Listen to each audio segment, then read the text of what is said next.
That night, amidst a glittering Tennessee ballroom, my father raised his glass and toasted my brother as the only successful child in this family. I stood right there, erased before 150 people, but then his fiancée noticed the risk assessment pin on my lapel, and her face went pale. She knew exactly who I was, and she realized my family was hiding a secret that could destroy everything. That is when I knew I was their intended scapegoat. My name is Bella Brooks. I am 34 years old, and tonight I walked into a room where I was ostensibly welcome, yet entirely unwanted. The venue was a sprawling estate in Franklin, Tennessee, the kind of place where the driveway is made of crushed limestone and the air smells of old money and jasmine. It was my younger brother's engagement party. To anyone looking in from the outside, it was a picture of Southern elegance. To me, it was a crime scene where the victim was my own dignity. I arrived 6 minutes late. I had timed it specifically to avoid the initial receiving line, but my strategy backfired the moment I reached the entrance. The hostess, a blonde girl, no older than 22, with a clipboard clutched to her chest, ran a manicured finger down the guest list. She frowned, flipping the page, then flipping it back. "I am sorry, ma'am," she said, her voice dripping with that saccharine Southern politeness that usually precedes an insult. "I have a Gerald Brooks and a Paula Brooks. I have the groom, Dylan Brooks, but I do not see a Bella Brooks on the list. Are you sure you are at the right venue?" I felt the heat rise up my neck, not from the Tennessee humidity, but from the familiar, suffocating shame of being an afterthought. I had to text my mother. 2 minutes later, Paula Brooks appeared at the door, wearing a dress that cost more than my car and a smile that did not reach her eyes. She waved the hostess off with a flustered laugh, mumbling something about a printing error. She did not apologize to me. She just pulled me inside by the elbow, her grip tight, and whispered that I should try not to look so sour because this was Dylan's big night. The ballroom was packed with 150 people. Crystal chandeliers dripped light onto silk dresses and tailored suits. My father, Gerald Brooks, the CFO of Hearthstone Assurance, was in his element. He moved through the crowd like a politician on the campaign trail, shaking hands, slapping backs, and radiating the kind of confidence that comes from never having been told no. He looked right through me as I entered. It was a practiced skill of his, rendering me invisible without breaking his stride. I had dressed to blend in. I wore a simple black jumpsuit, sharp and professional, nothing like the pastel florals dominating the room, but I had made one specific choice. Pinned to my left lapel was a small, silver pin. It was subtle, shaped like a stylized shield with a tree in the center. It was the insignia of Arborline Risk and Investigations. It was the only thing I owned that proved I was somebody, even if my family refused to acknowledge it. I took a glass of champagne from a passing tray and retreated to the edge of the room. Standing near a pillar, I watched them. I watched my mother playing the role of the doting matriarch. I watched Dylan, looking handsome and hollow in his tuxedo, laughing too loudly at a joke that was not funny. And then, the music lowered. My father stepped onto the small stage, tapping a microphone. The room hushed instantly. He beamed, raising his glass high. "Friends, family," he boomed, his voice rich and projecting to the back of the hall. "We are gathered here to celebrate not just a union, but a legacy." When I look at Dylan, I see the future of the Brooks name. He is smart, he is driven, and he has made his mother and me so incredibly proud. He paused for effect, looking lovingly at my brother. "I tell everyone who will listen," my father continued, "that Dylan is the only successful child this house has produced, the only one who truly understands what it means to build something." To Dylan and Elise. The room erupted in applause. The sound was deafening. I stood frozen, the champagne glass cold in my hand. It was not a slip of the tongue. It was a declaration, the only successful child. The words hit me in the chest with the force of a physical blow. I felt the air leave my lungs. It was not just that he favored Dylan. It was that he had publicly, verbally erased me. As the applause died down, the whispers started. I was standing close enough to a group of my parents' country club friends to hear them. A woman in emerald green leaned toward her husband and murmured, asking if he knew the Brooks had a daughter. He shook his head and replied that he thought Dylan was an only child. I took a sip of champagne to keep my hands from shaking. I should have left. I should have walked out the door and never looked back, but my feet felt leaden. I was grounded by a mix of fury and morbid curiosity. Then I saw her, Elise Harrington. The bride-to-be was standing near the cake table, surrounded by well-wishers. But she was not smiling. She looked fragile, her eyes darting around the room as if she were looking for an exit. Her gaze swept over the crowd and landed on me. She paused. She did not know me. We had never met. My parents had ensured our paths never crossed during the courtship, but her eyes did not stay on my face. They dropped to my shoulder. She was staring at the arbor-line pin. I watched the color drain from her face. It was instantaneous. One moment she was the blushing bride, and the next she looked like someone who had just seen a ghost. Her expression shifted from confusion to recognition, and finally, to distinct, sharp fear. She said something to the person next to her, excused herself, and began to cut a path through the crowd. She was coming straight for me. My heart began to hammer against my ribs. Why would a wealthy socialite from Franklin recognize the logo of a forensic investigation firm based in Chicago? Why would it terrify her? Elise stopped 2 feet away from me, up close. The tension in her jaw was visible. She smelled of expensive perfume and anxiety. She glanced over her shoulder to make sure Dylan was not watching, then looked back at me. Her voice barely a whisper. "You are Bella," she said. I nodded slowly. "And that pin," she said. Her eyes locked on the silver medal. "You work for Arborline Risk and Investigations. Is that correct?" It was not polite conversation. It was an interrogation born of panic. "Yes," I said, keeping my voice steady. "I do." Elise let out a breath that sounded like a sob stifled in her throat. She took a half step closer, invading my personal space. Her hands were shaking.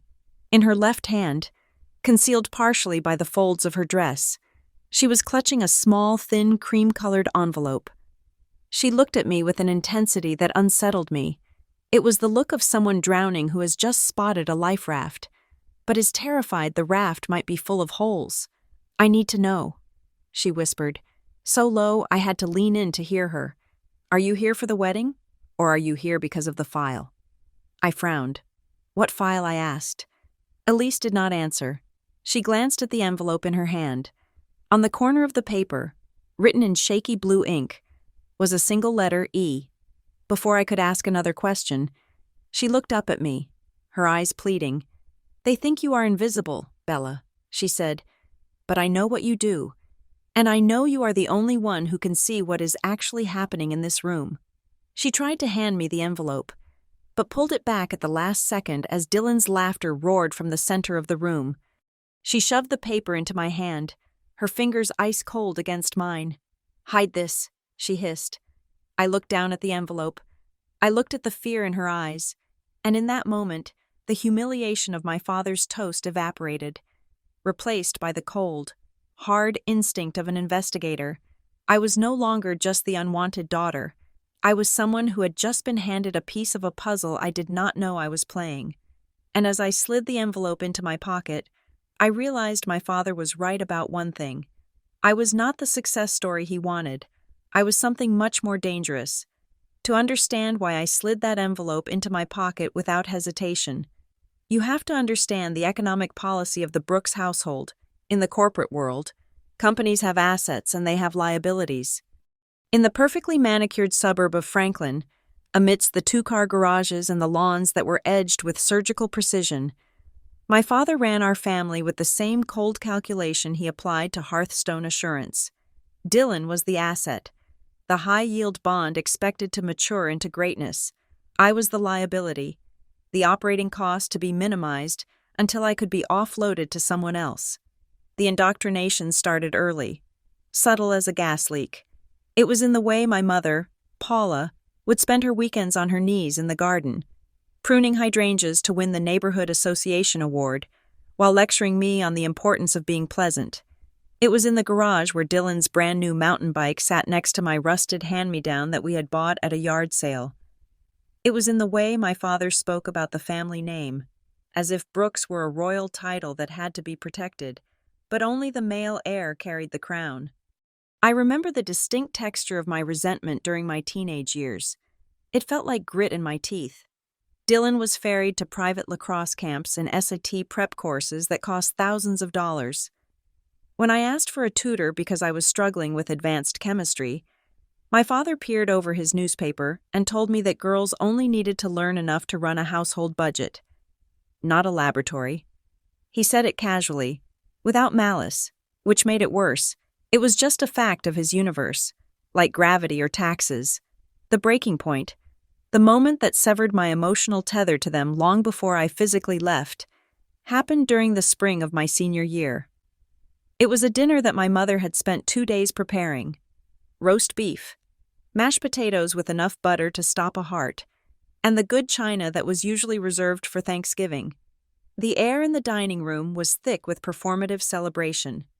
Dylan had just been accepted into a prestigious, private graduate program. He was not even finished with his undergraduate degree yet.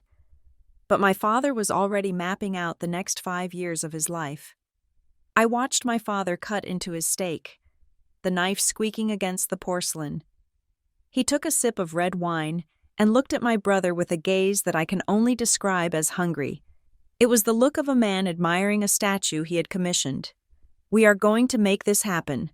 Son," my father announced, "the tuition is steep, but I have run the numbers, with living expenses and the networking fees. We are looking at roughly $140,000 for the 2 years. My mother made a small, choking sound. $140,000. Gerald. That is a lot of liquidity to tie up right now. My father waved his fork dismissively. It is not spending. Paula, it is capital investment. Dylan gets that degree. He steps into a vice president track by 30. The return on investment will be exponential. We write the check.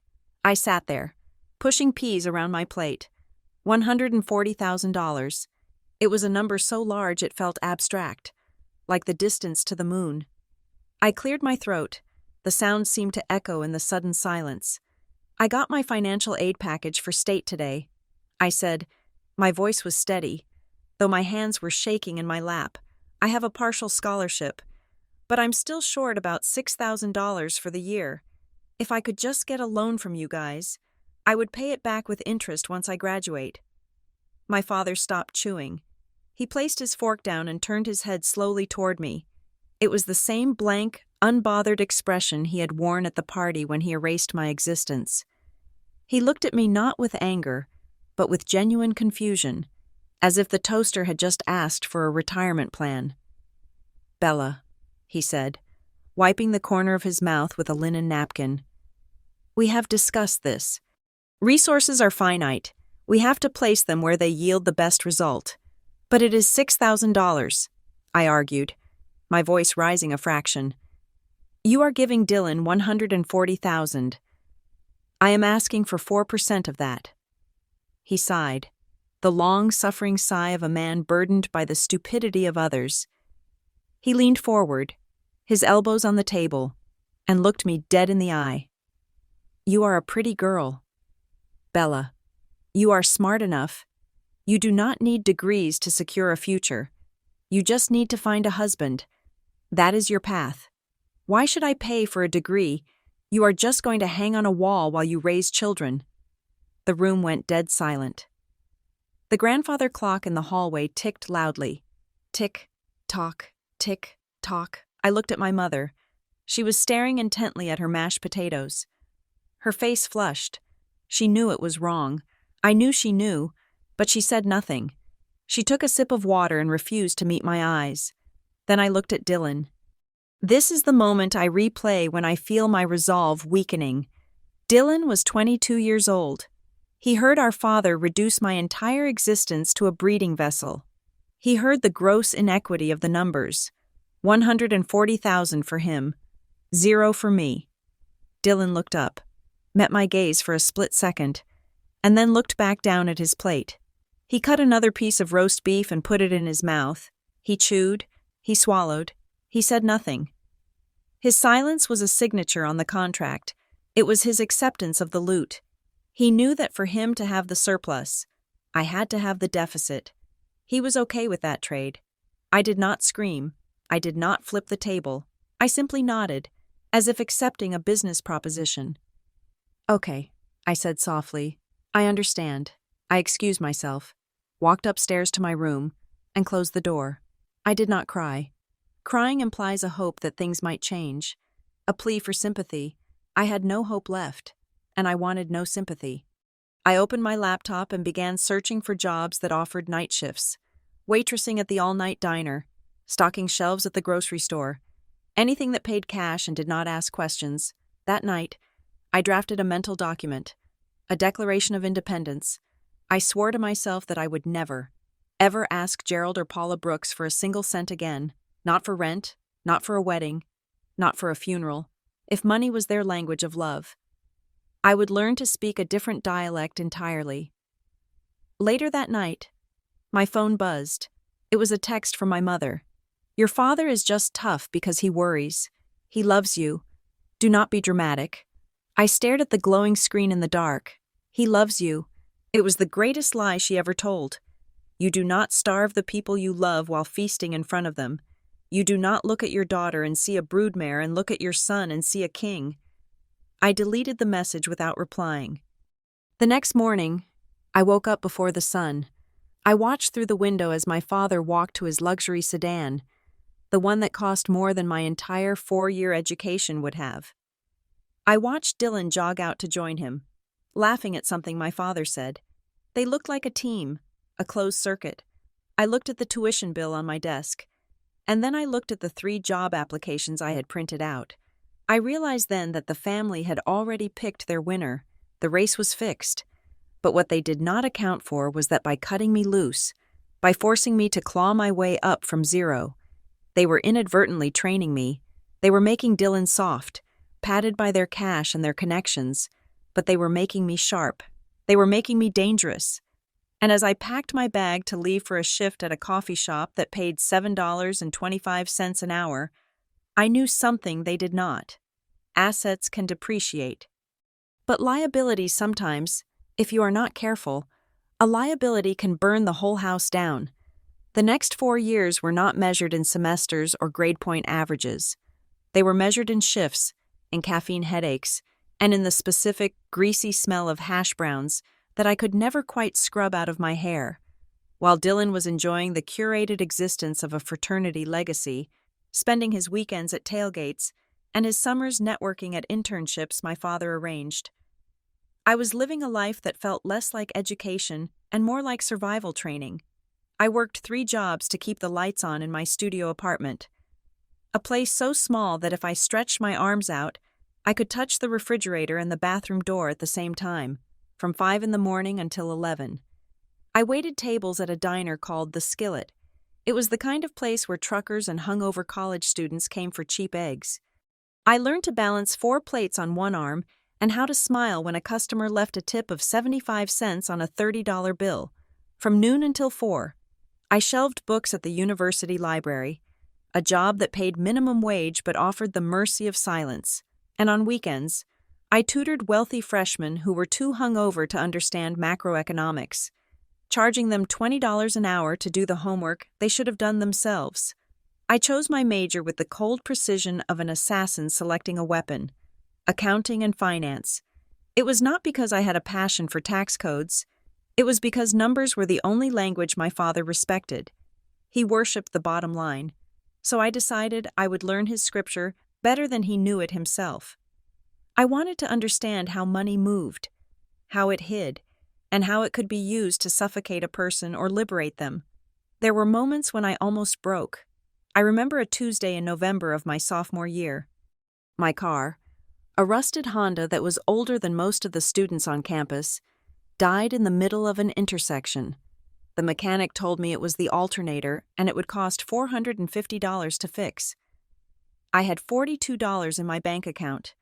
I stood in the mechanic's lobby, staring at a vending machine, shivering because my coat was too thin for the Tennessee winter.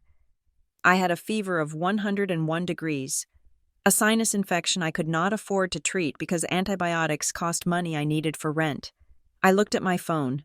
I could have called home. I could have dialed my mother and cried. She would have probably sent the money in secret, hidden in a birthday card, or transferred via a third party. But then I remembered the dinner table. I remembered the way my father looked at Dylan like a prize stallion and at me like a bad investment. I put the phone away. I walked 3 miles back to my apartment in the rain. I ate instant noodles for dinner, as I had for the previous 12 nights, and I picked up 5 extra shifts at the diner. I did not sleep for 3 days. I paid for the alternator in cash. In singles and fives, I had earned from tips. That was the week the last trace of the girl who wanted her daddy's approval finally died. It was in my junior year that Professor Vance changed everything. He was a dry, withered man who taught advanced auditing, a class most students slept through. One afternoon, he called me to his desk after a lecture. He slid my midterm paper across the wood. "Ms.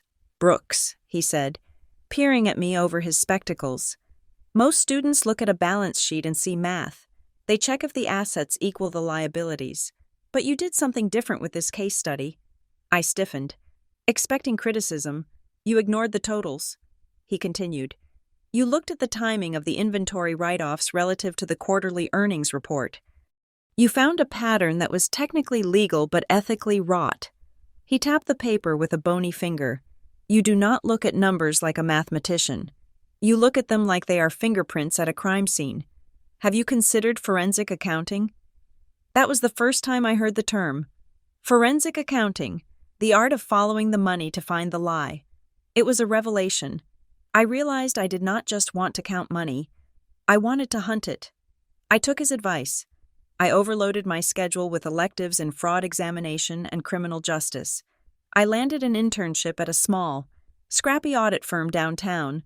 It was unglamorous work, mostly verifying expense reports for mid-sized construction companies, but it was there that I earned my first real compliment. My supervisor, a gruff woman named Sarah, who smoked slim cigarettes outside the back door, looked at a report I had flagged. I had found a manager who was padding his mileage reimbursements by 200 miles a month.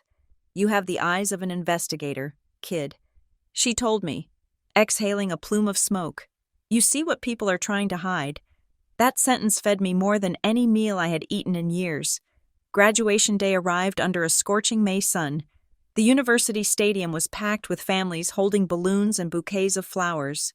I sat in the sea of black gowns, clutching my cap. I had sent the invitation to my parents 3 months in advance. I had followed up with an email 2 weeks ago. My phone buzzed in my pocket as the ceremony began. It was a text from my mother. "So sorry. Honey, Dylan has a terrible migraine and we need to make sure he is okay for his LSAT prep tomorrow. Dad says congrats. Send us a picture." I stared at the screen.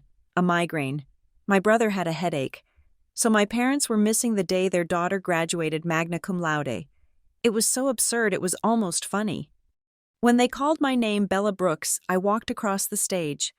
I shook the dean's hand. I smiled for the camera. A wide, bright, practiced smile that did not reach my eyes. I accepted the empty leather folder that would later hold my diploma. There was no one in the stands cheering for me, no one to wave to. I was an island in a sea of noise. After the ceremony, I walked to the parking lot. I sat in my car, the same Honda with the replaced alternator, and I took a selfie with my diploma. I looked happy in the photo. It was a lie. As soon as the camera clicked off, I let out a scream that tore at my throat. I pounded the steering wheel until my hands ached. I cried for exactly 5 minutes. I cried for the little girl who used to wait by the window for her dad to come home. I cried for the injustice of it all. Then, I wiped my face. I fixed my makeup in the rearview mirror. I drove to a fast food drive-thru and bought myself a burger and a milkshake. It was my graduation dinner. While I ate, I looked at the acceptance letter on my passenger seat. I had applied to a specialized master's program at a university in Chicago, one known for its focus on corporate compliance and financial fraud. I did not choose it for the prestige. I chose it because they offered a full stipend and a teaching assistant position. I chose it because it was far away from Franklin, Tennessee, back home. Dylan was living the life of a prince. He was focusing on his studies, which meant living rent-free, driving a new car, and having his laundry done by a housekeeper. He was a project my parents were building.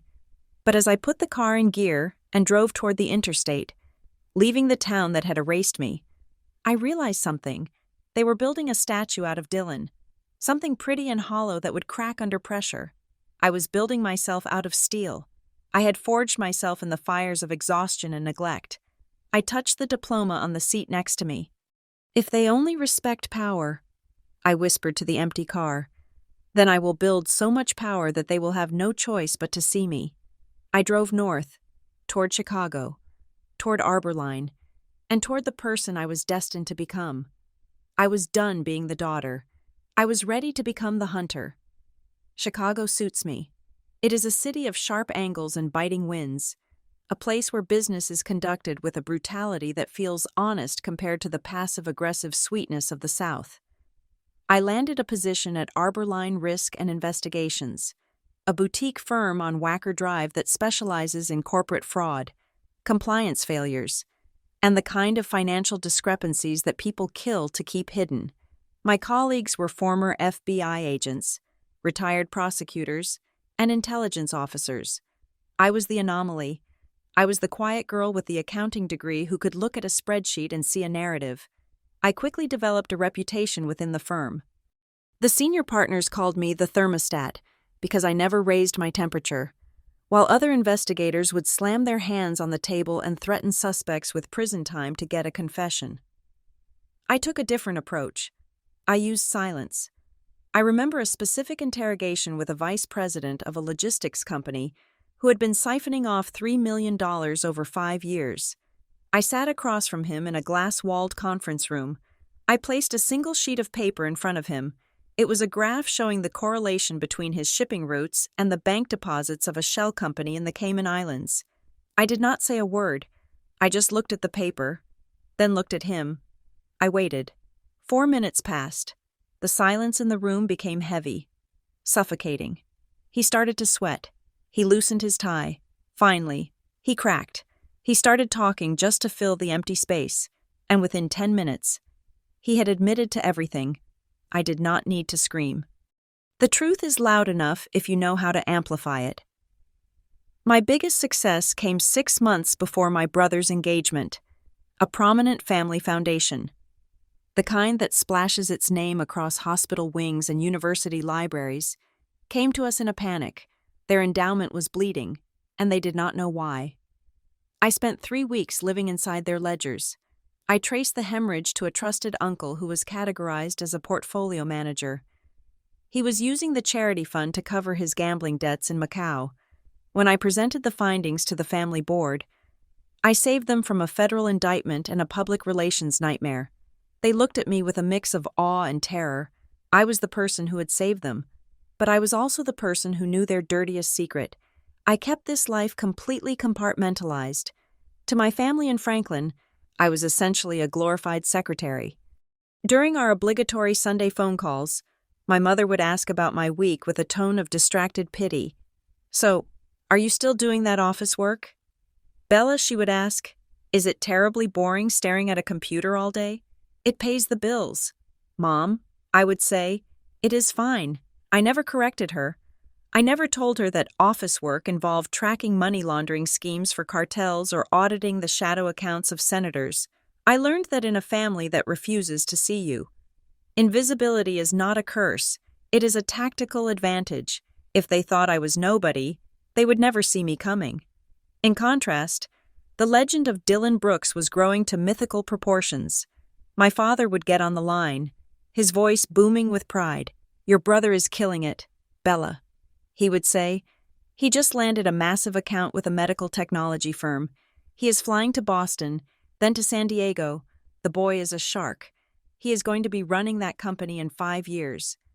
I would listen to the details my father provided. They were always flashy but vague. Dylan was taking meetings. Dylan was closing deals. Dylan was networking with high-level players. But whenever I pressed for specifics, what was the product? What was the commission structure? Who was the client? The answers evaporated into smoke. He is under a non-disclosure agreement.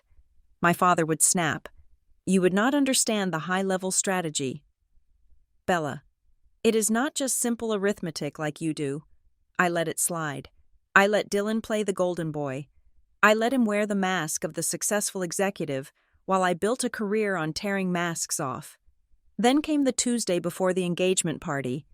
I was sitting in my office, watching the gray waters of the Chicago River, when a senior partner dropped a physical file on my desk. It was heavy, bound in a plain manila folder with confidential stamped in red ink across the front. This just came in. He said, "It is a blind contract. The client wants to remain anonymous for now, but they paid the retainer in full. They specifically requested a forensic audit of a regional insurance provider based in the South." I opened the folder. The name at the top of the summary sheet made my blood run cold. Target Entity Hearthstone Assurance, my father's company. The kingdom where Gerald Brooks reigned as chief financial officer. I felt a prickle of electricity run down my spine. I should have recused myself.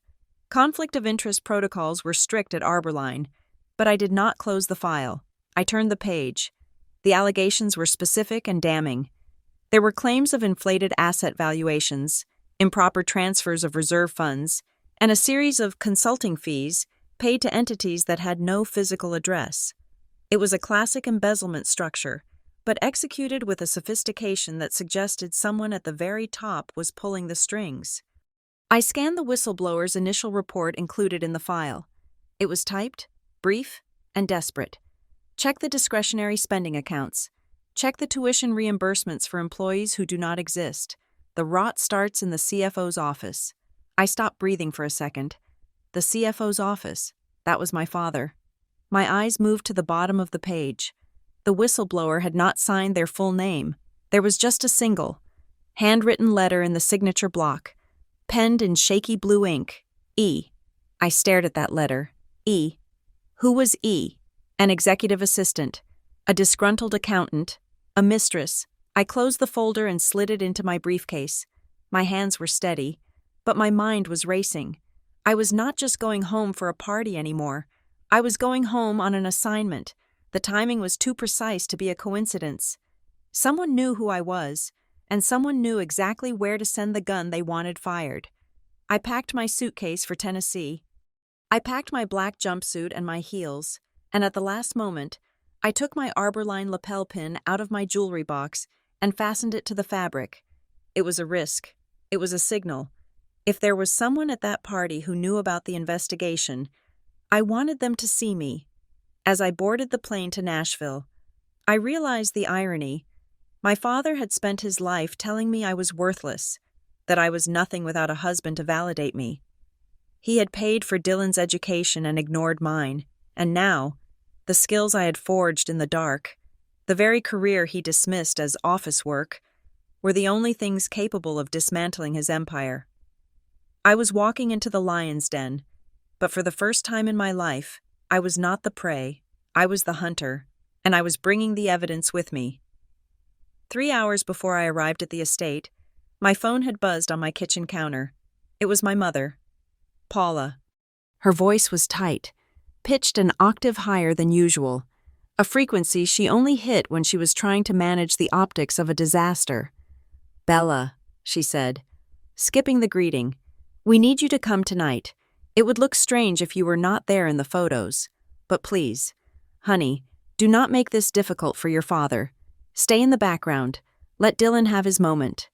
Translation: Come so we look like a happy, cohesive family unit, but do not dare to shine bright enough to cast a shadow on the golden boy. When I finally walked into the venue, passing the security checkpoint where my name had been conspicuously missing from the guest list, I realized this was not a celebration. It was a stage play. The ballroom was designed like a spider web, with sticky strands of gossip and influence stretching from corner to corner.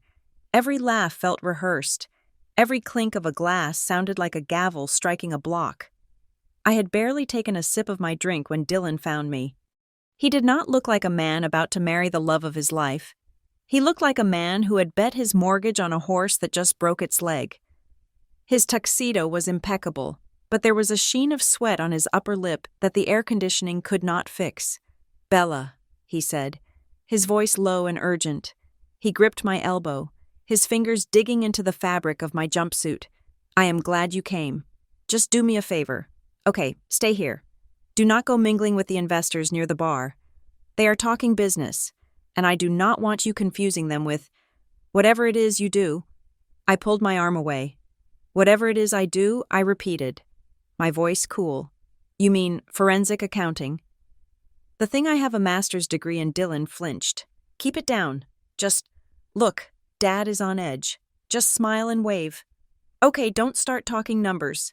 He scurried away before I could respond, diving back into the crowd to laugh too loudly at a joke made by a man in a $3,000 suit. I watched him go. The panic in his eyes was not pre-wedding jitters. It was the specific, hunted look of someone who is juggling lit dynamite. A moment later, my father swept past me, guiding a silver-haired gentleman who I recognized as a state senator. Gerald stopped, his hand resting possessively on the senator's shoulder.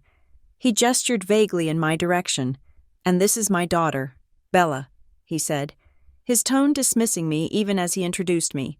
"She does some administrative work up in Chicago.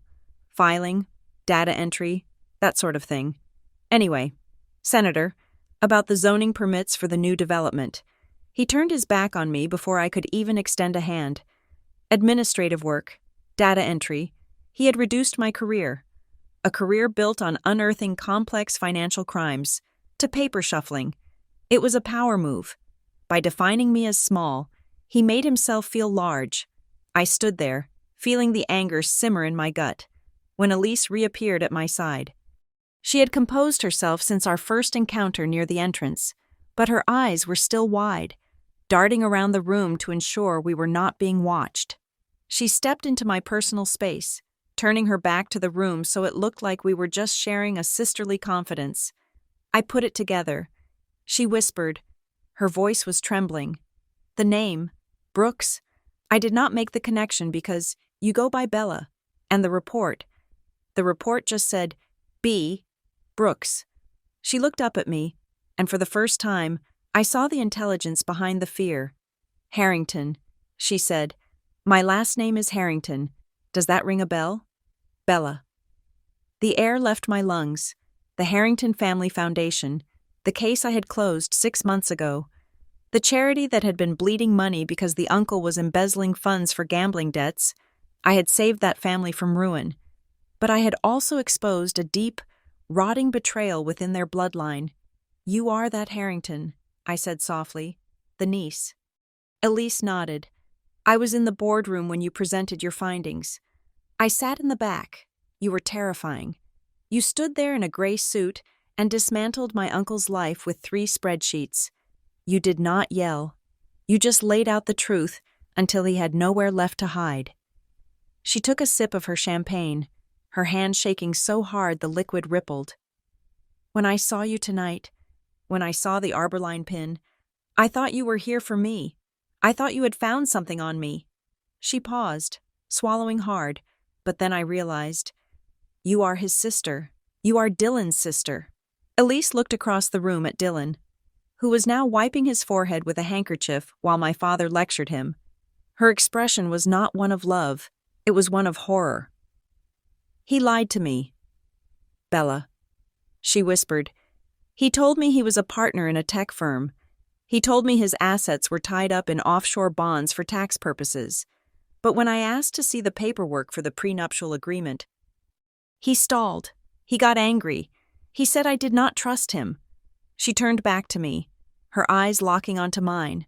"My trust fund," she said. "The Harrington Trust. It has a clause. It releases $2 million to my husband upon our marriage, to be used for joint investments." The pieces slammed together in my mind with the force of a car crash. The tuition money my father supposedly paid. The success Dylan was flaunting. The desperation in my father's toast. The panic in Dylan's eyes. They were not just bragging, they were prospecting. Dylan is not successful, Elise said, her voice dropping to a harsh hiss. He is drowning, and I think he is using me as a life raft. I looked at her.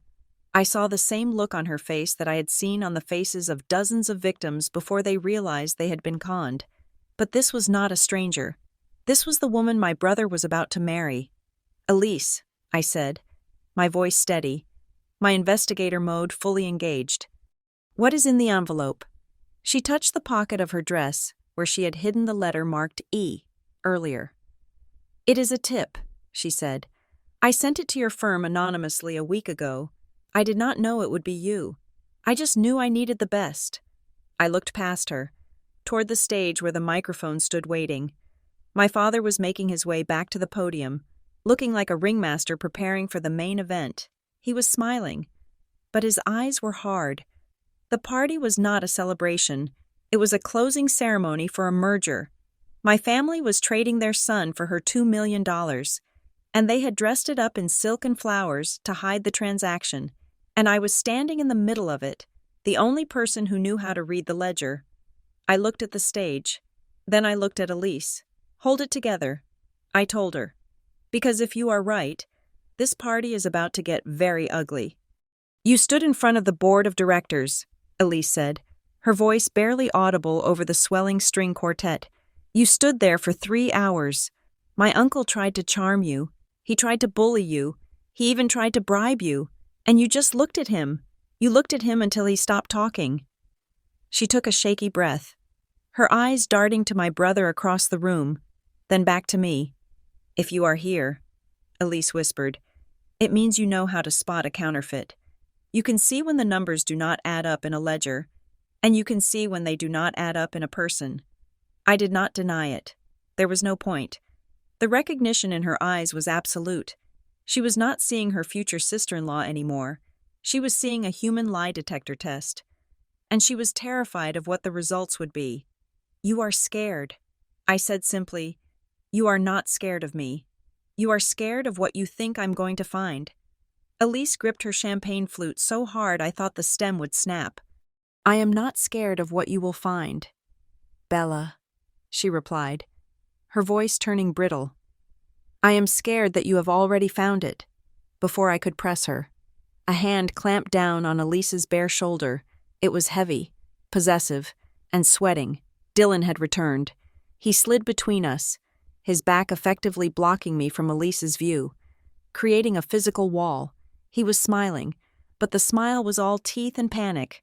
There you are. Honey, Dylan said, his voice pitched a little too high, a little too manic. The senator was just asking where the bride was.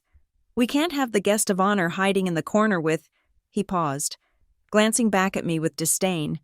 With family members who are just here for the free drinks. Come on. He tried to steer her away, his grip tightening on her arm.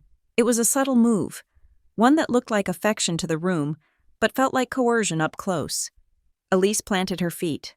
She did not move. She looked up at him, and for the first time, the adoration was gone.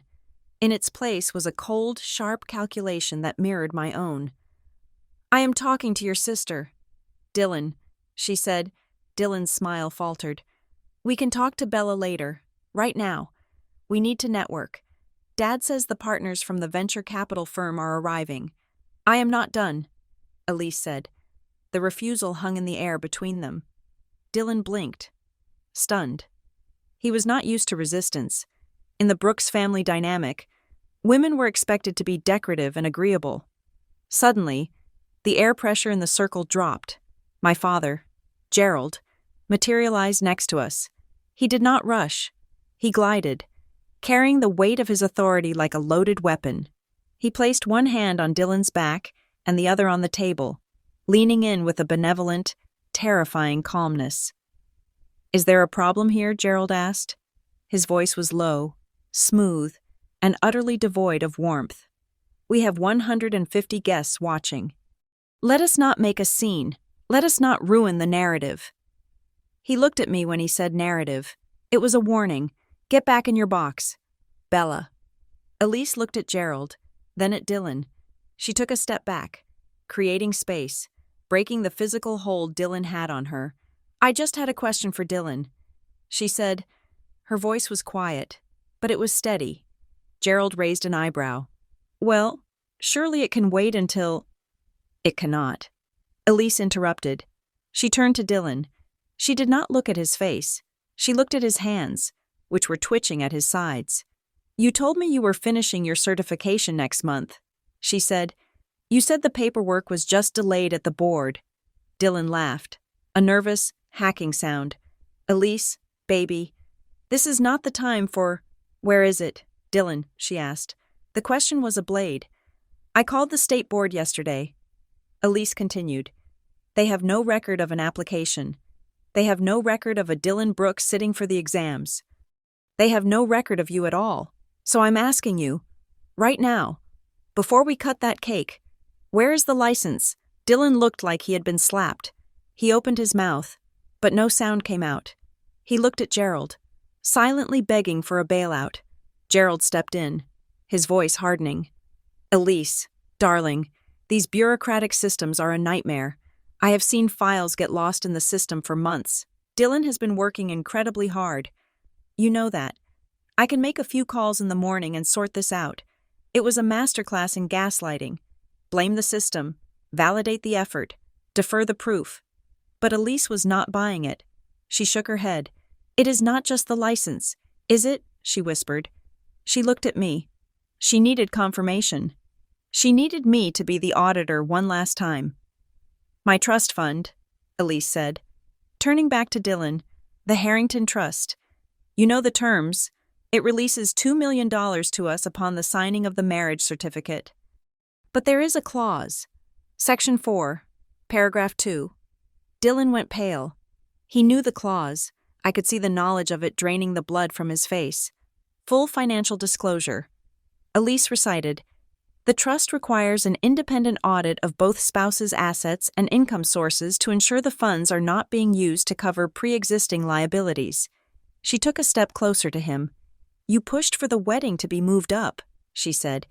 You said it was because you couldn't wait to start our life together. But that is not it, is it? You need that $2 million, and you need it before anyone runs that audit. Dylan looked cornered. His eyes darted around the room, looking for an escape, looking for a way to spin this. But there was no spin. The math was simple. He was broke. He was a fraud. And he was banking on her money to fill the hole before the ground collapsed beneath him. He snapped.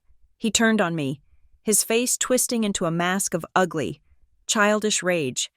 You did this? He hissed at me, his voice rising just enough to turn heads in the nearby circle. You just couldn't stay away. Could you? You had to come here and poison her. You are jealous. You have always been jealous because Dad never gave a damn about you. It was a mistake, a massive tactical error. He had just shown Elise exactly who he was. The charming, successful executive vanished. In his place stood a petulant child, terrified of being cut off from the allowance. Dylan Gerald barked. Losing his composure for a split second, keep your voice down. But the damage was done. Elise stared at Dylan. She looked at his red face, his pointing finger, his total lack of accountability. I did not say a word to her. Dylan, I said calmly. My voice was level, contrasting sharply with his hysteria. I did not have to. You did all the work yourself. Dylan lunged toward me, but Gerald caught him by the arm, jerking him back. Enough, Gerald commanded. Elise looked down at her hand. She was still clutching the cream-colored envelope with the letter E written on the corner. She ran her thumb over the paper. It was the evidence she had gathered. It was the tip she had sent to my firm. And now, she realized she did not need a report to tell her the truth. She was living inside the report. She looked up at me. Her eyes were clear. The fear was gone, replaced by a steely resolve. She looked at the envelope, then she looked at the stage where the microphone waited. She knew what she had to do. I saw the decision form in her mind. She was not going to let this slide. She was not going to let them marry her for her money and then discard her like they had discarded me.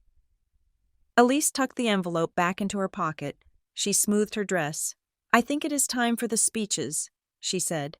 She turned and walked toward the stage. Dylan looked at Gerald. Gerald looked at me. And for the first time in my life, I saw genuine fear in my father's eyes. He knew he had lost control of the room. He knew the narrative was about to change. And he knew, deep down, that the invisible daughter he had ignored for 34 years was the one who had just handed the match to the woman about to burn his legacy to the ground. My phone vibrated against my hip, a short, sharp buzz that felt less like a notification and more like a warning shot. I pulled it out. Shielding the screen from the glare of the chandeliers, the message was from Marcus Hale, my senior analyst back in Chicago. I had texted him Dylan's full name and social security number, which I had memorized years ago, 10 minutes after I arrived. Marcus was the kind of guy who could find a needle in a haystack, provided the needle was digital and the haystack was the internet. The text was short, brutal, and devoid of emotion. Subject: Dylan Brooks. Verification complete. He is not enrolled in any graduate program. He is currently listed as a regional sales associate for a shell company called Viridian MedTech. He was tagged in a photo at a sales conference in Las Vegas 3 days ago. The caption says, "Top seller of the month." I read the words twice. The air around me seemed to thicken. Viridian MedTech, sales associate. My mind raced backward, rewinding 4 years of conversations. I remembered Christmas dinner 2 years ago when Dylan complained about his grueling shifts at the teaching hospital. I remembered him talking about patients, about the stress of rounds, about the complex ethics of medicine. It had all been a performance. The exhausted eyes were real, but they were not from saving lives. They were from chasing commissions. The on-call weekends were business trips to peddle medical devices. I opened a browser window and typed in Viridian MedTech. It was a generic landing page, the kind you can buy for $50. I clicked on the About Us section. There was no board of directors, no address other than a post office box in Delaware. But there was a staff directory, and there he was, Dylan Brooks, senior account manager. He was not a doctor in training. He was not a high-level executive. He was a salesman for a company that barely existed. I felt a presence at my shoulder. Elise had not walked to the stage yet. She had paused, drawn back by the light of my phone screen in the dim ballroom. She was looking down at the device in my hand. Her lips parted, but no sound came out. The color drained from her face until she looked like she was made of wax. She was reading the same line I was. Top seller of the month. I watched the realization hit her. It was physical. Her knees buckled slightly, and she had to grab the edge of the high-top table to steady herself. She was replaying every time Dylan had canceled a date because of an emergency exam. She was remembering every time he had borrowed money for textbooks or lab fees. "He is not in school," she whispered. The words sounded foreign in her mouth. He never was. I looked at her. I did not offer false comfort. I did not tell her it would be okay. I offered her the only thing I had. "He is selling ghost inventory," I said, my voice low and hard. "Viridian MedTech is a classic front. It is used to move money, not products. He is not just lying to you about his job. Elise, he is laundering money." Elise closed her eyes. A single tear leaked out, but she brushed it away angrily. "I knew it," she said. Her voice was trembling, but underneath the tremor was a core of iron. "I knew something was wrong. That is why I sent the tip to your firm." I looked at her, surprised. "You sent the tip because you suspected he was lying about his job, no?" Elise said. She opened her eyes and looked straight at me. "I sent the tip because of the deposits." She leaned in closer, her voice dropping to a harsh whisper. "He asked me to put the wedding deposit on his credit card, but he asked me to pay the vendor directly from my trust. Then he asked me to sign a waiver for a joint account that I had never seen." I traced the routing number. It went to an account held by Hearthstone Assurance. My blood ran cold. Hearthstone Assurance, my father's company. "You think he is moving money for my father?" I said. It was not a question. Elise nodded. The letter E. It was not just for Elise. It was for everything. I wanted you to find everything. I did not know if I was crazy. I did not know if I was just a paranoid bride with cold feet. But I needed to know if I was marrying a man or a criminal enterprise. I stared at her. I had misjudged her. I thought she was a socialite victim, a deer caught in the headlights. But she was not the deer. She was the one who had called the hunters. She was trying to save herself before the trap snapped shut. You deserve to know before you sign anything, I said. And now you do. Before Elise could respond, a hand shot out from the darkness and snatched the phone from my grip. It happened so fast I barely had time to react. I spun around. Dylan was standing there. He was breathing hard, his face flushed with a mixture of adrenaline and terror. He looked at the screen, reading the text from Marcus. His eyes widened. He looked up at me, and the mask of the charming brother finally fell away completely. What was left was something ugly and desperate. "Give it back," I said, holding out my hand.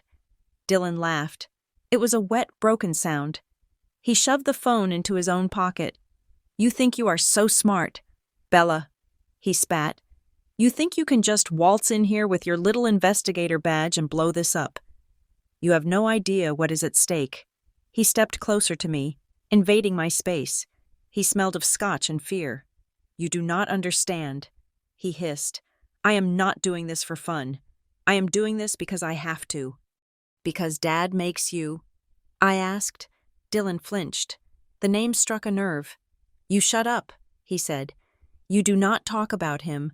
You do not know what he is capable of. You think I am the problem. You think I am the one you should be worried about." He grabbed my arm, his fingers digging into my bicep. "If this deal does not go through, if that marriage certificate is not signed tonight, it is not just me who goes down." He whispered, "It is everything, and he will not let that happen. He will bury you, Bella. He will bury all of us." I looked at my brother, really looked at him. For years, I had resented him. I had hated him for being the golden child, the one who got the tuition, the praise, the love. I had seen him as the prince of the kingdom, but looking at him now, sweating and shaking in a tuxedo that suddenly looked like a costume, I realized I had been wrong. He was not the prince. He was the sacrifice. My father had not invested in Dylan because he believed in him. He had invested in him because he needed a proxy. He needed someone to sign the fraudulent papers. He needed someone to take the fall when the regulators came knocking. He had built Dylan up just to use his body as a shield. I pulled my arm free from his grip. "He is not protecting you." "Dylan," I said softly, "he is setting you up." Dylan stared at me. For a second, I saw the little boy I used to play with in the backyard. Then the fear took over again. He backed away, clutching my phone in his pocket like a lifeline. "Stay away from Elise," he warned, "or I swear to God, Bella, I will make you regret you were ever born."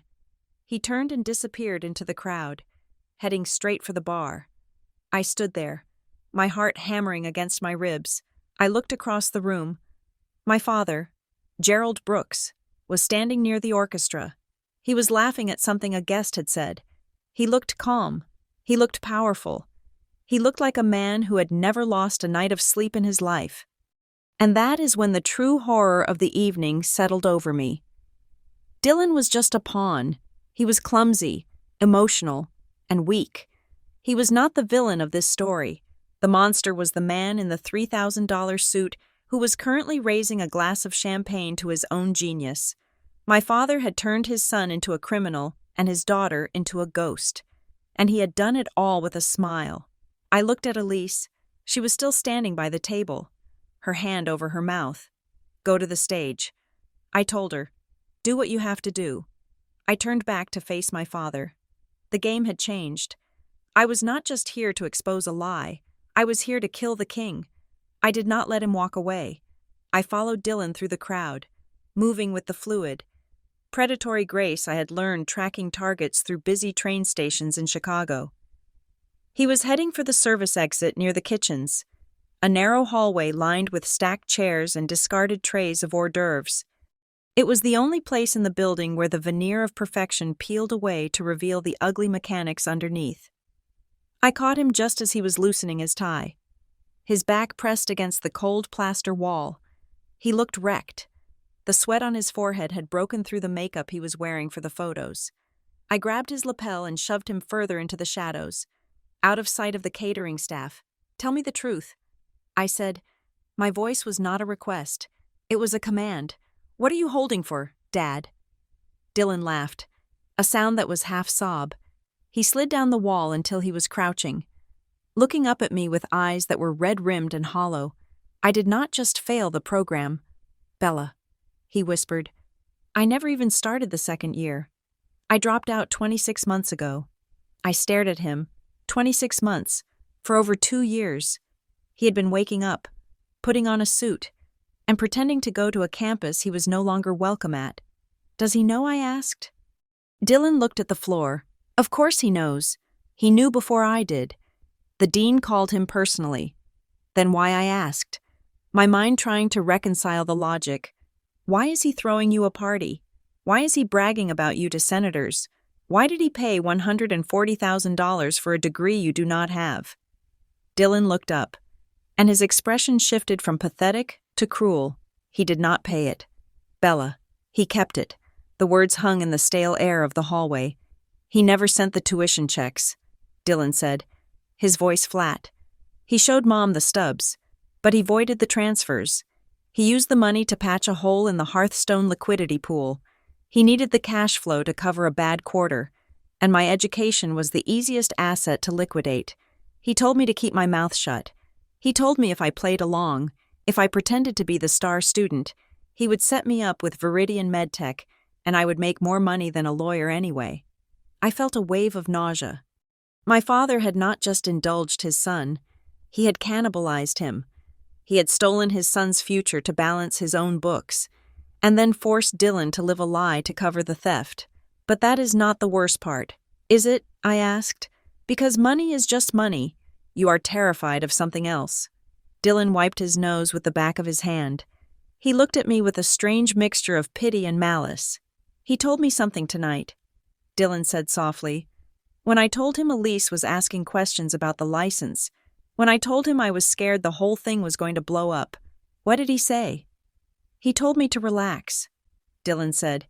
"He said if the regulators come, if the audit happens, if anyone looks too closely at the shell companies or the missing funds, it is not going to be me who goes to prison, and it is not going to be him."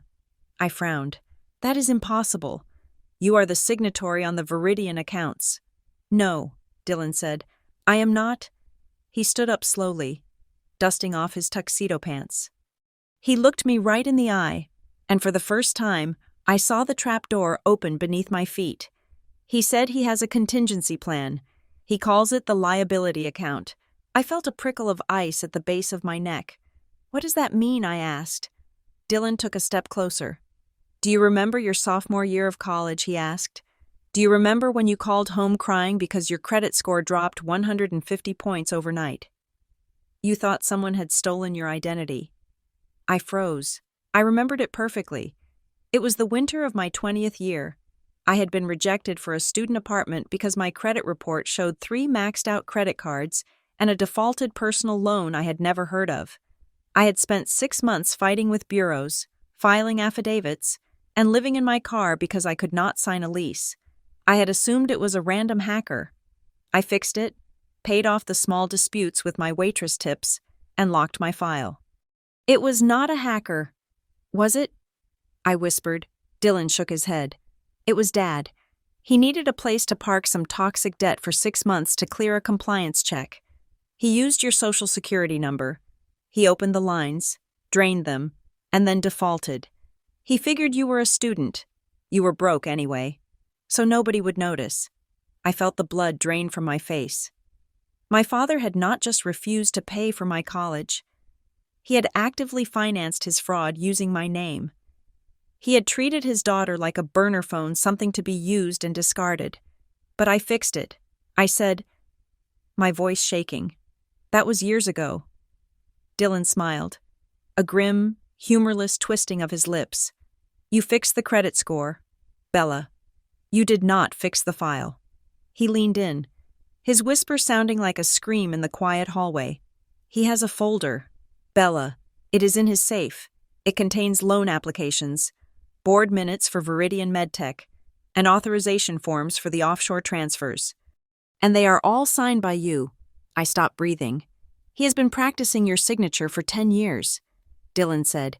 He has an entire paper trail proving that Isabella Brooks is the silent partner, the mastermind behind the shell companies. He made sure you were the one with the finance degree. He made sure you were the one with the forensic accounting background. If the feds look at this, who are they going to believe, the son who is a failed dropout sales rep or the daughter who is a high-powered financial investigator in Chicago? The room seemed to tilt. The logic was diabolical. My success, the very career I had built to escape them, was the perfect cover for his crime. My expertise made me a credible villain. That is why you are here, Dylan said, delivering the final blow. He did not invite you to make Mom happy. He invited you because the audit from the Harrington Trust is starting on Monday. He needs you close. He needs you in the jurisdiction. And he needs to make sure that when the subpoena drops, you are the one holding the bag. He reached out and patted my shoulder, a mockery of brotherly affection. You were never the invisible child, Bella. You were the escape hatch. Dylan turned and walked back toward the ballroom, leaving me standing alone in the service corridor. The sounds of the party, the laughter, the clinking glasses, the music drifted in from the other room. It sounded like a funeral dirge. I pushed open the door to the nearest restroom and locked myself in the handicap stall. It was quiet. The tiles were white and pristine. I walked to the sink and gripped the cold porcelain. I looked at myself in the mirror. My face was pale. My pupils were dilated. My hands were trembling so violently I could hear the silver arbor-line pin rattling against the fabric of my jumpsuit. I was not just an unloved daughter. I was a human shield. Every slight, every rejection, every "you don't need a degree" was a calculated move to keep me desperate, to keep me unconnected, to keep me vulnerable. He had been building this cage for me since I was 18 years old. I looked at my reflection. I saw the fear, but underneath the fear, I saw something else. I saw the investigator who had taken down cartels and corrupt senators. I saw the woman who had survived on instant noodles and spite. Gerald Brooks thought he had built a perfect frame. He thought he had a scapegoat, but he had made one critical error. He had brought the forensic accountant to the crime scene. I reached into my pocket and pulled out the USB drive I carried on my keychain, my encrypted toolkit for digital extraction. I looked at the door. I was not going to run. I was not going to hide. I was going to go back out there, and I was going to make sure that when the walls came down, they fell on the right person. Elise stood by the tiered wedding cake, her hand resting on the silver serving knife as if she were debating whether to cut the fondant or use the blade for self-defense. She looked at me, her eyes dry and terrifyingly clear. "I am going to do it," she said. Her voice was low, vibrating with the calm that comes after a panic attack breaks. "I am going to go up there and thank everyone, and then I am going to tell the truth. Not all of it, just enough so that every single person in this room understands that the check is going to bounce." I checked my watch. The band was tight against my wrist, a physical anchor in a room that felt like it was spinning. "Give me 20 minutes. I said, "Do not say a word until I'm back in this room." Elise frowned. "Where are you going?" "I'm going to get the ammunition," I replied. I walked out of the ballroom, past the security detail who no longer stopped me, and into the cool Tennessee night air. I pulled my phone from my pocket. I had a missed call from a number I did not recognize, followed by a voicemail. I dialed into the system. "Ms. Brooks, this is Alan Sterling. I am acting as independent counsel for the Harrington Trust audit. We have flagged several irregular transfers involving a vendor account linked to your Social Security number. I strongly suggest you retain representation before the morning. You are currently the primary person of interest in a federal embezzlement inquiry." I deleted the message. I did not need a lawyer to tell me I was the target. I needed evidence to prove I was the victim. I found my mother, Paula, near the coat check. She was fussing over a flower arrangement, her nervous hands betraying the smile she had plastered on her face. She saw me approach and her smile faltered. "You look intense, Bella," she said, her voice pitching up. "Is everything okay? Did you speak to Dylan?" I stepped into her personal space, blocking her view of the party. "I know about the credit lines, Mom," I said. "I know Dad used my name to secure the toxic debt for the company, and I know he has a file waiting for the FBI that frames me as the architect of the whole scheme." Paula's face went gray. She looked around frantically, terrified that one of her garden club friends might hear. "Bella, please," she hissed. "It is not like that. Your father, he was just protecting the family assets. He knew you could handle the credit hit. You are strong." I felt a cold, sharp laugh bubble up in my chest. "I am strong." That was her justification. Because I could survive the abuse. It was okay to inflict it. "He is not just hurting my credit score this time, Mom," I said. "He is sending me to federal prison, and you know it." Paula looked down at her shoes. She was trembling. "I need the key," I said. She looked up, startled. "What key?" "The key to the metal box you keep in the back of your cedar closet," I said. "The one where you keep the things you are too scared to throw away, but too cowardly to show Dad." My mother froze. She had always been a hoarder of secrets. She kept old letters, receipts, and photos that contradicted the perfect narrative my father spun. I knew she had kept the original paperwork. She kept it not to use it, but because destroying it felt like a sin she could not quite commit. She reached into her small clutch purse. Her fingers shook as she fished out a small, brass key.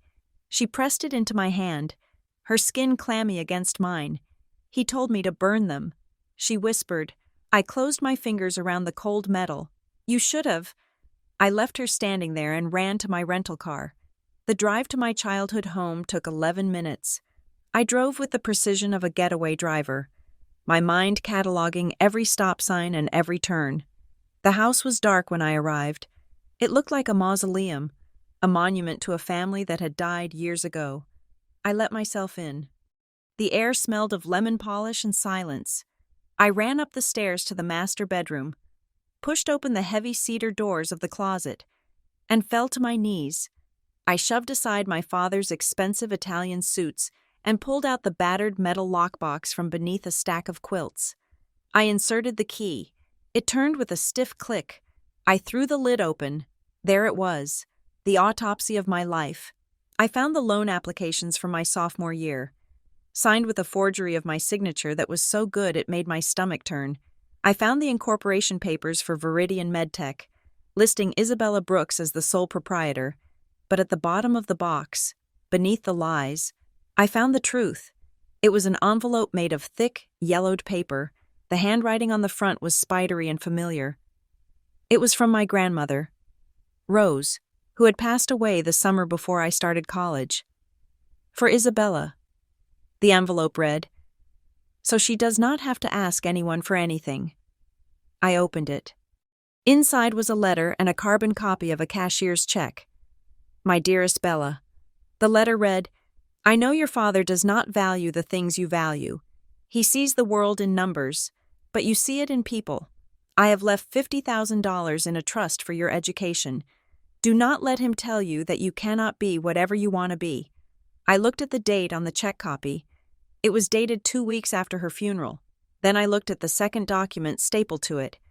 It was a transfer authorization form. It moved the entire $50,000 from the Isabella Brooks Education Trust to the Hearthstone Assurance Operating Fund. It was signed by Gerald Brooks.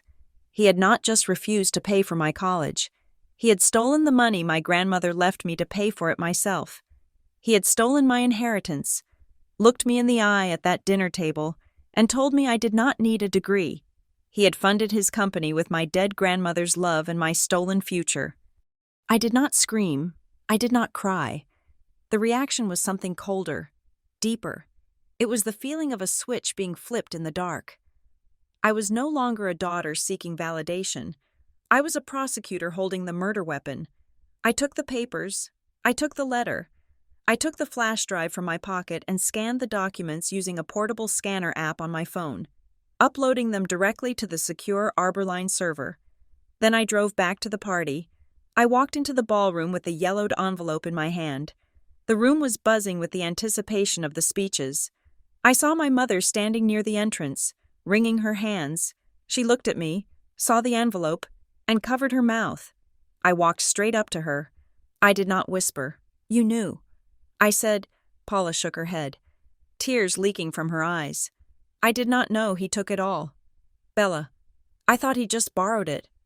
He stole $50,000 from a dead woman and used it to turn his son into a criminal and his daughter into a scapegoat." I said, "And you watched him do it." I held up the envelope. "You have a choice, Mom." She looked at me, terrified. "Elise is going to go up to that microphone in 5 minutes." I said, "She is going to open the door. You can walk through it and tell the truth. You can tell them that Dad stole the money. You can tell them about the forgeries." "And if I don't," she whispered. I tapped the pocket of my jumpsuit where the USB drive sat. "Then I give this to the independent counsel." I said, "And I will testify that you were a co-conspirator. I will put you in the cell right next to him." Paula gasped. "You wouldn't. I am your mother. You stopped being my mother the day you let him tell me I was worthless while he spent my inheritance on Dylan." I replied. The music died down. A spotlight hit the stage. My father, Gerald, walked up to the microphone, beaming. He adjusted his tie, looking every inch the benevolent patriarch. "Ladies and gentlemen," he boomed, "if I could have your attention for a moment." I looked at Elise. She was standing at the foot of the stairs leading to the stage. She looked back at me. I nodded once. Elise took a breath and stepped up onto the platform. Gerald looked surprised, but he masked it quickly, stepping back to give her the floor. He thought she was going to thank him. He thought she was going to play her part. I looked at my mother. She was shaking so hard her bracelets were rattling. She looked at Gerald. Then she looked at me. She saw the absolute, unyielding resolve in my eyes. Elise tapped the microphone. The sound echoed through the silent room. I stood in the shadows, my hand wrapped around the evidence of their betrayal. The chess pieces were all in position. The king was smiling. The queen was weeping. And the pawn had just become the most dangerous piece on the board. Elise tapped the microphone again. The sharp, electronic feedback sliced through the room, silencing the last of the polite chatter. She stood alone on the stage, the spotlight reflecting off the diamonds in her ears, making her look like a statue carved from ice. My father, Gerald, stood a few feet away, his smile fixed in place, but his eyes were darting back and forth between Elise and the crowd, calculating the risk. I stood in the shadows near the pillar, my hand resting on the cool metal of the USB drive in my pocket. I watched my mother, Paula, standing near the front row. She was looking at her shoes, shrinking into herself, a ghost in a designer dress. "First," Elise said, her voice steady and amplified, "I want to thank everyone for coming. It is a beautiful night, a night for family." She paused. "But mostly, I want to thank one person in particular, a person who is in this room right now. A person who taught me, just recently, that the truth is the only thing that can actually save a life." Elise raised her hand and pointed directly at me. "I want to thank Bella Brooks," she said. A ripple of confusion went through the crowd. Heads turned. People stood on their tiptoes to see the woman in the black jumpsuit who had been introduced earlier as an administrative assistant. "Most of you do not know this," Elise continued, her voice gaining strength. "But 6 months ago, my family's foundation was on the brink of collapse due to a massive internal embezzlement scheme. We were saved because of the work of a lead investigator from Arborline Risk and Investigations. That investigator was Bella Brooks." The room erupted in whispers. I saw the color drain from Gerald's face. He looked at me, then back at Elise, the narrative he had carefully constructed that I was a failure. A nobody, a paper pusher was disintegrating in real time. He opened his mouth to interrupt, to make a joke, to regain control, but Elise did not give him the chance. She turned her back on the audience and faced Dylan. He was standing at the edge of the stage, looking like a child who had been caught playing with matches. "Dylan," she said. She did not yell.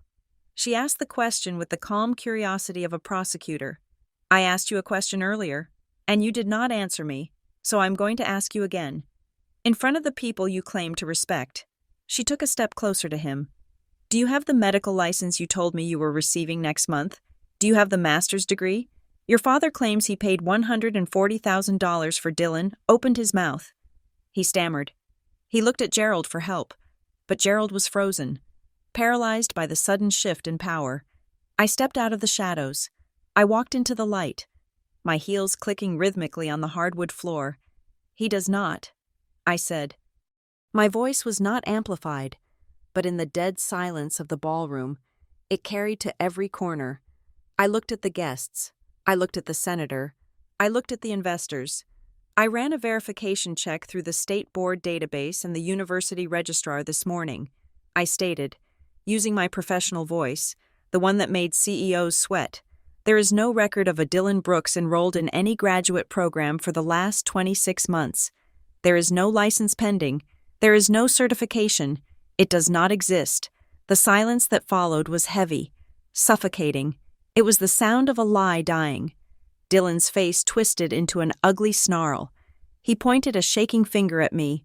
"You are lying," he screamed, his voice cracking.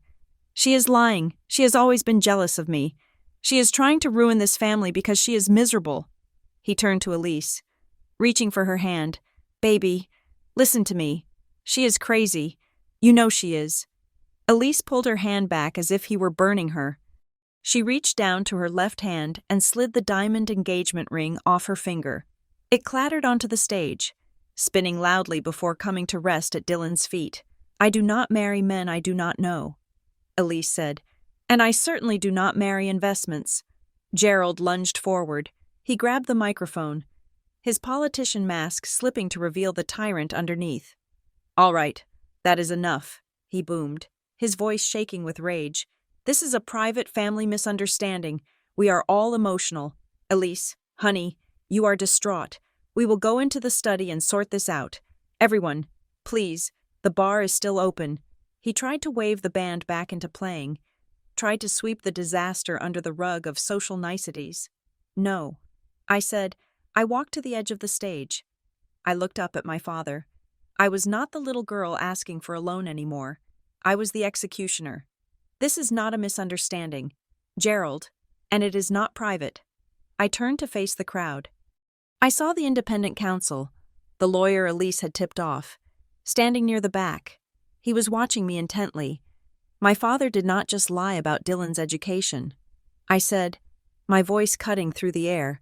He used the tuition money to cover liquidity gaps in Hearthstone Assurance, but that was not enough. When he needed to hide toxic debt to pass his own compliance checks, he did not use his own name. I looked directly at Gerald. He used mine. He opened 3 lines of credit and a shell company called Viridian MedTech using my social security number. He forged my signature on the loan applications. He framed his own daughter to keep his ledger clean. A gasp went through the room. This was not just drama. This was a felony. Gerald's face turned a violent shade of purple. "Be quiet. Bella, you do not know what you are talking about. You are confused." I reached into my pocket and pulled out the small, silver USB drive. I held it up so the light caught it. "I have the loan applications with the forged signatures." I said, "I have the bank transfer records moving the funds from the shell company to Hearthstone. And I have one more thing." I looked at my mother, who was sobbing silently into her hands. "I have the transfer record showing that you stole the $50,000 my grandmother left me in her will for my education." I said, "You stole my future to fund your fraud." I walked over to the independent counsel. I placed the USB drive into his hand. He closed his fingers around it and nodded once. It was done. "I do not want to destroy anyone," I said, looking back at my father. "I just will not allow anyone to destroy me." Gerald looked around the room. He saw the faces of his friends, his investors, his peers. He did not see respect. He saw disgust. He saw pity. He realized, in that moment, that the empire he had built on appearances had just collapsed under the weight of the truth. He slumped against the podium, an old man in a suit that suddenly looked too big for him. Then, there was movement in the front row. My mother, Paula, stepped forward. She walked past Gerald. She did not look at him. She walked until she was standing in front of me. She looked tired. She looked old. But for the first time in my life, she looked real. I knew. She whispered. Her voice was picked up by the microphone that was still live. I knew he took the money, and I let him do it because I was afraid. She looked at the crowd, tears streaming down her face. I am sorry. Bella, she said, I am so sorry. It was not a fix. It did not undo the years of neglect. But it was an admission. It was a crack in the wall of silence they had built around me. I looked at her. I did not hug her. I did not tell her it was okay. I simply nodded. I turned and walked away. I walked past Dylan, who was staring at the ring on the floor. I walked past Gerald, who was watching his life end. I walked past Elise, who gave me a small, sad smile of gratitude. I walked out of the ballroom and into the cool night air. I did not look back. I got into my rental car and started the engine. As I pulled out of the long driveway, leaving the estate and the wreckage behind me, my phone buzzed. It was a text from my mother. Please call me. I pulled over to the side of the road. I typed a single response. I will talk to you when you are ready to live the truth. Until then, do not call me. I sent the message and threw the phone onto the passenger seat. I took a deep breath. The air smelled of rain and asphalt, not expensive perfume and lies. For the first time in 34 years, I was not the invisible daughter. I was Bella Brooks, and I was finally free. Thank you so much for listening to this story. I would love to hear where you are tuning in from, so please leave a comment below sharing your location and your thoughts on the ending. If you enjoyed this story, please subscribe to the channel Leona Revenge Stories, like the video, and hit that hype button to help this story reach even more people.